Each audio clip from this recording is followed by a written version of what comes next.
Hello, I'm Paul Henault, and today I'm interviewing Phil Purciello, who is the Republican candidate for First Selectman. We wanted to spend a little time today for you to have an opportunity to meet Phil.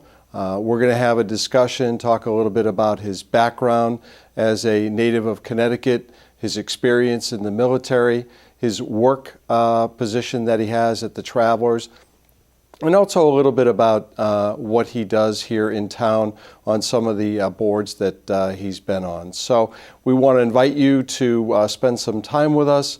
We'll go through, ask a number of questions of Phil, and then you'll have an opportunity to shape your opinion of Phil, who I think very highly of. He's a great young man and a true addition to Simsbury, and I'm very happy that he's going to be here with me today. So welcome, Phil. Why don't you tell us a little bit about your experiences growing up here in Connecticut? Well, first, it's a pleasure to sit down with you tonight and have this conversation. I grew up in Connecticut, as you stated. I lived here for 21 years or 18 years prior to enlisting in the Navy.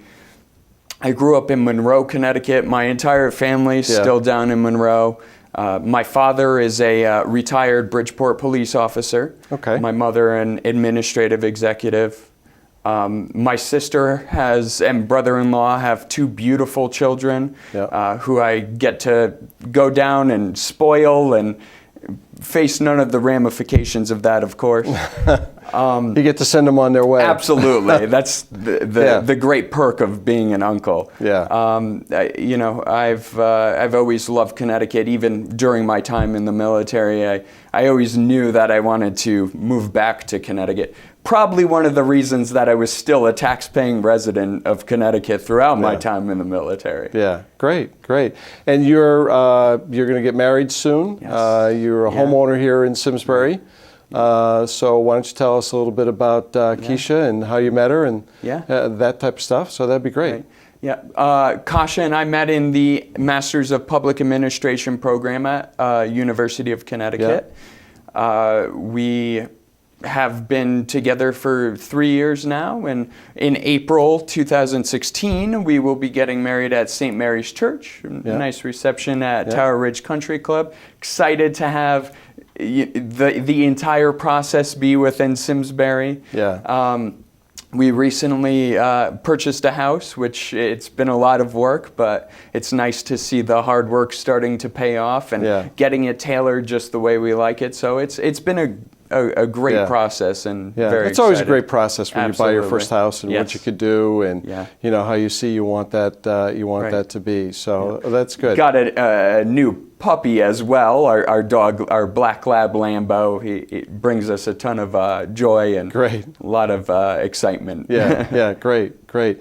Now, why don't you tell us a little bit about your time in the Navy, why you joined the Navy, some of your experiences. I think that would be interesting to know. So I initially joined the Navy because as advertised, I wanted to see the world. I also had this thirst for serving the country, especially after 9/11. I remember being in school and seeing the horrific images, and it instilled that in my head. And I wanted to do something more than just sit at home and not have a role in that. So I enlisted in the military as an intelligence specialist, and I served 6 years in that role, and I made it to the rank of E6, which the structure is from E1 being the most junior enlisted to E9 being the most senior enlisted. Right. And then, of course, there's officer ranks, warrant officer ranks.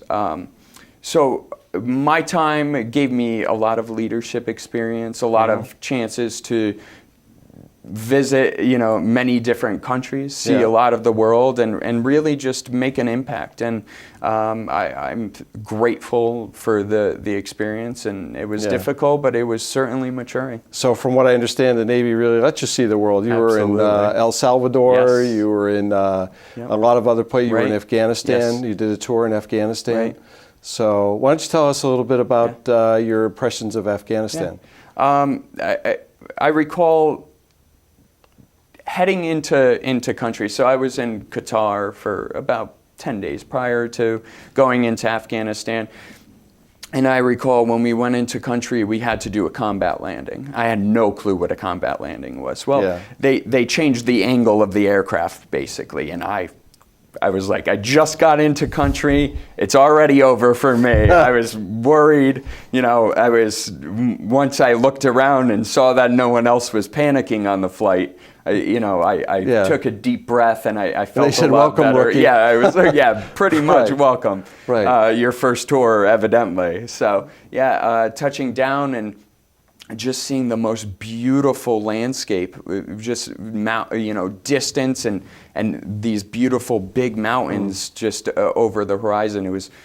It wasn't what I pictured. I pictured desert, tumbleweeds, what you think about. Of course, plenty of desert, but it was interesting how clear and open everything is. And then I served in the capital city, which was Kabul, Afghanistan. And I was the subject matter expert for intelligence dissemination. So working with foreign partners, seeing what kind of information, what classification we could disseminate or give out to, different coalition partners. So that gives partners. you pretty good experience in working with different groups who, absolutely. Have different ideas of what should be done and how to absolutely. Work with groups like that. Yeah, and just even interacting with the locals, we would go to bazaars. We had shops on base as well. And just interacting with that and seeing those cultural differences. My time in the military, I had that military support role, but it was really the community support role and interacting with people of different cultures that I think added the most value to my experience. And when you were actually stateside too, you started a volunteer organization. Explain that a little bit. So I kind of, there was a couple things that I did that led up to, in 2008, I was awarded Sailor of the Year for Tampa. One of those was deploying to Afghanistan after a deployment to Djibouti, Africa. You saw Africa as well. I got to see Africa. You did get to see the world. Yes, absolutely. I haven't been to Antarctica. Technically, El Salvador is Central America, so still missing South America, maybe Brazil one day. So in Tampa, Florida, I had the opportunity to work with junior enlisted members of the Navy. So I was at a joint command. It was Army, Air Force, Marine Corps, Navy. And there really wasn't that as much camaraderie amongst our own military service. So I wanted to identify a way that we could both improve morale within junior enlisted Navy members, but also impact and help the local Tampa community. So I started a group called the White Hat Association of Tampa Bay, and White Hat's the Dixie cup that junior enlisted members wear. Right, yeah. And we did some great work. We did partnerships with Paint Your Heart Out Tampa Bay, where we would go help out people who just really needed the assistance painting their house. To adopting a highway in Tampa. And that doing organization is still in effect, right? I was on Facebook not too long ago, and I quickly typed it in, and I found it there, and I sent them a message. They, we connected, and it was great. I had a buddy of mine who I was in intelligence training with, and he sent me an email one day and said, "Hey, your name is on the documentation for this entire organization." Well, that's great. I think that's terrific. I think that's terrific. Now, one of the things that I want to explore a little bit is once you got out of the Navy, you ended up going to UConn to the master's program. Right. And Masters of Public Administration. Correct. Yeah. Explain a little bit why you wanted to go that route. Right. So, just step back a little. I graduated a couple months after I was honorably discharged from the military. I graduated with my bachelor's in legal studies, and I was like, I thought I'd go the Juris Doctorate route. And the world has enough attorneys, I think. I don't want to offend any attorneys who might be watching, but yeah. So when I heard about the Masters of Public Administration program for the first time, I just thought that's a perfect fit for me. I just had this from the inquisitive nature of my legal studies background and intelligence, for that matter. The policy background I thought would be a perfect addition to that skill set, because I wanted to analyze policy, truly understand it, and know how to implement it. And it was a great fit. In addition to my MPA, I also got a post-baccalaureate certificate in leadership and public management. So just the focus of the courses I took and how they pertain to government management. That's great. It's very interesting. Yeah, that's terrific. And so, I mean, from the standpoint of Masters in Public Administration, if the town ever goes to, or you could actually go to a town like Avon, where they have a town manager, and that would probably be one of the requirements. So, and a lot of my the people I went through the program with, they have gone that route. They're town managers or assistant town planners or deputy directors. And you went through that program with Candace Fitzpatrick, who I served with on the Board of Finance. Right, she's one of the alumni that I get to interact with at our awesome events. Yeah, that's great. That's great. Now, one of the things I wanted to explore a little bit, you're with Travelers now. I am. Yeah. Why don't you explain what you do with Travelers? So I think people at home might be asking, how did he go from a Master's of Public Administration to private sector travelers insurance work? Well, during our second year of the program, we got an opportunity to work hands-on with an internship and professional practice, working in either a nonprofit or local municipality. Well, I worked with Newington Public Schools as their communications specialist. Oh, okay. When I finished my final year of graduate work, I transitioned into a role at Travelers as a communications specialist, as a contractor at the time. And about a year later, I was picked up full-time and promoted into a project leader role, where now I oversee and manage the innovation initiative for business insurance, which I found it has the right balance of communication with that analysis work, with identifying new solutions to make our processes better. Oh, good. So it hits home. Okay, it's a great company. Absolutely. It's a great company. Yeah. And now you're also, from the standpoint of volunteering in town, you're on the Conservation Commission. Yes. Well, right. So I recently had to step down from Conservation. Oh, that's right, thanks you're on to the Board my of Selectmen appointment now. to the Board of Selectmen. Okay. Conservation, I didn't know that had happened right now. It was pretty much back. I had to recuse myself from that vote. So we voted on that day to my resignation from Conservation. But you like Conservation. Conservation was very interesting. It was not something that I knew much about, right? So the intricacies of everything going on town and how it works together in this giant system.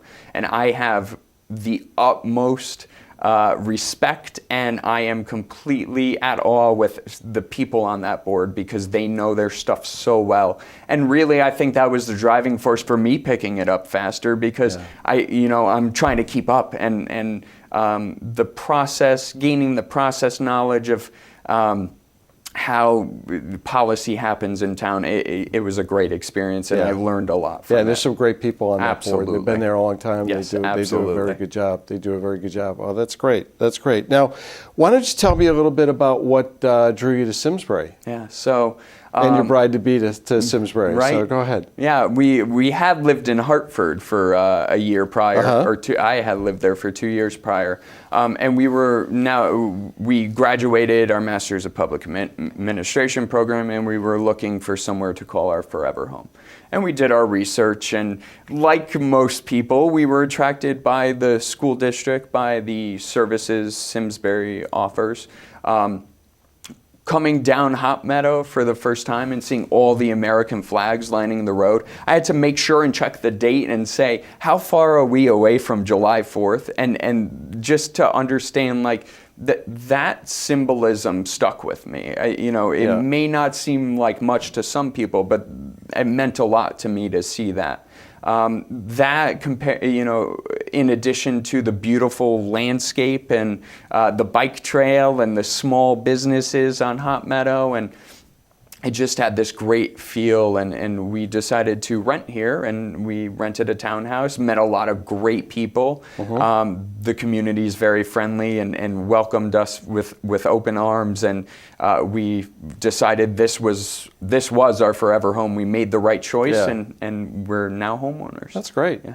Well, and Simsbury just received the number 9 Number on 9, yeah. the Money Magazine Right. list of top 100 places to live for small towns. And the audience of that seemed to think Simsbury was number 1, and I certainly agree with them. Yeah, they were very big on the school system and why people pick Simsbury and what they want to do and things like that. Yeah. So, and I'm sure as a first selectman, you'd want to continue that or improve upon that. Right, and I think it's not only about identifying what drives our success today, but what will drive that success long term, and make sure that we have this long term stability and health. And I think that there are things that we could do to make government, through innovation, make government run better, faster, and for less a cost to taxpayers. Right, right.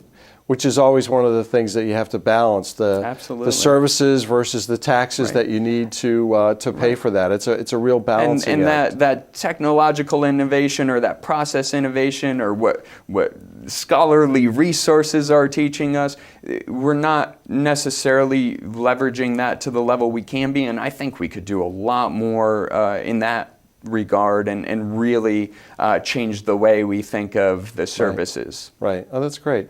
Now, you've been a candidate for a very short period of time now. Absolutely. So that's great, but I imagine you've met people and talked to people and gotten some of their reactions. Right. And have you gotten any interesting questions or reactions from people? I was actually at Taste in Simsbury last night, and I was talking to a whole bunch of people, and someone looked at me and said, "You're really young. What makes you think you could do this?" Right.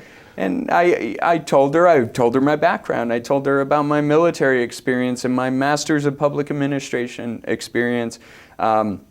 My real-world experience in the private sector and the public sector on boards, and everything in between. And I told her that when I joined the Navy, the motto was "accelerate your life." And I said, I have bad back, bad knees, bad joints. It certainly accelerated my life physically. No, but it did do it mentally, and I think it prepped me to be able to take on immense responsibility like I had in Afghanistan or forward deployed, where people's lives were on the line based on decisions that I made in my intelligence work. And I think being put to that pressure at a young age, it matured me, and I'm ready for whatever challenge that this position will bring. Right, right. And there's a lot of young people who are out there who are now serving in public, who have come from military backgrounds.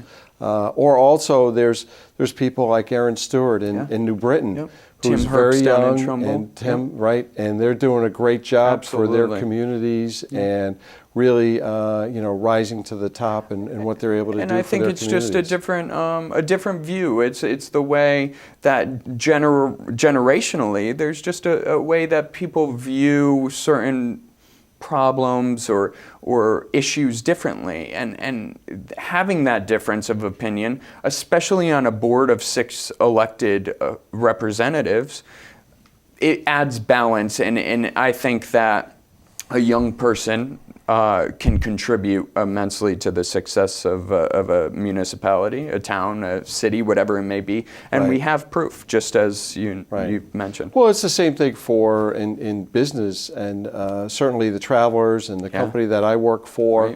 You have to have new people, young people coming in with new ideas and saying, "Hey, we could do something different here."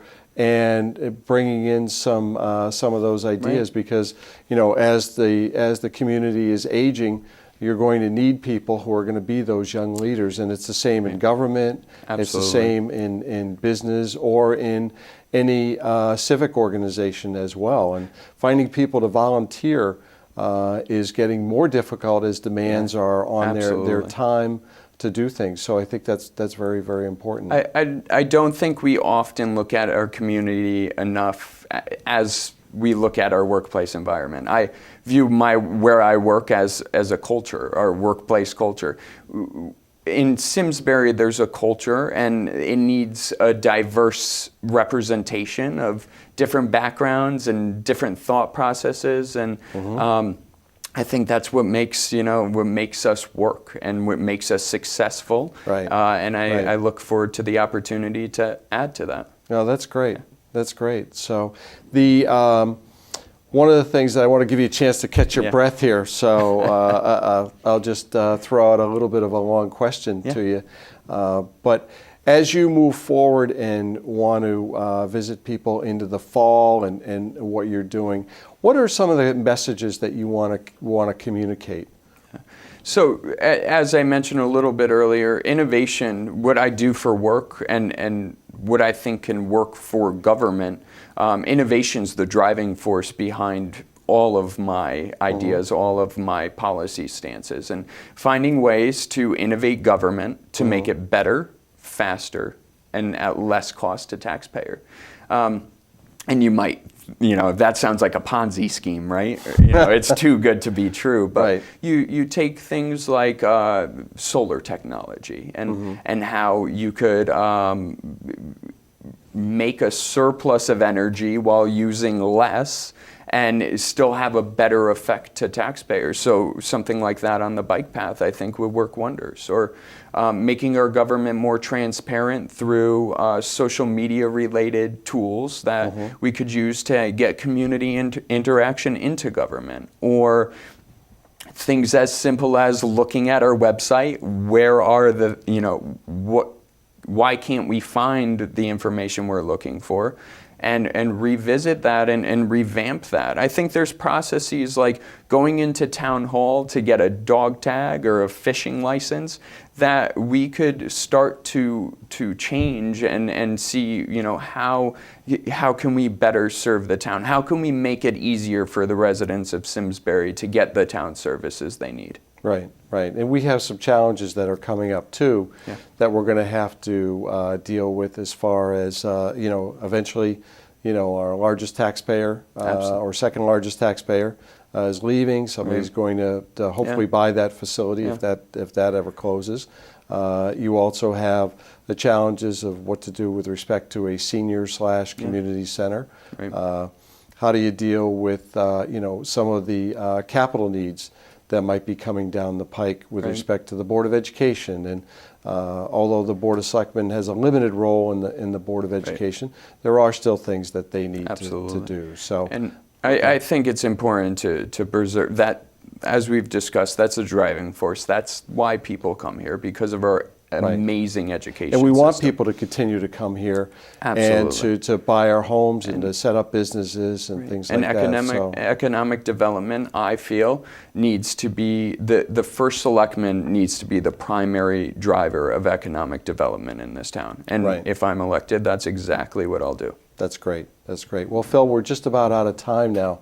And I did want to thank the viewers for spending some time with Phil. The purpose of this half hour, as I said, was to have an opportunity to meet Phil Purciello, who is the Republican candidate for First Selectman. As we move into the fall, there are going to be other opportunities to view him and have some policy discussions and hear what you have to say on policies. So with that, Phil, I want to thank you very much for spending time with us today. I want to wish you the best of luck. Thank you. And thank you so much, the viewers of SCTV, for being with us today.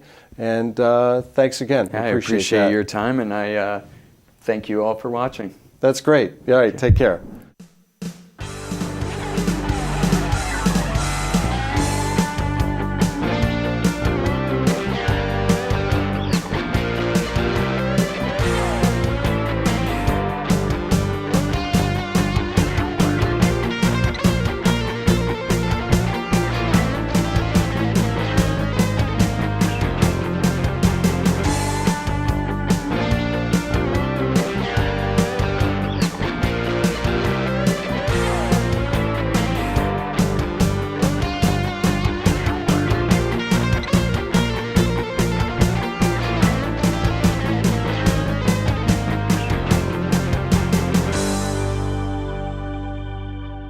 Funding for Simsbury Community Television is provided in part by contributions from viewers like you.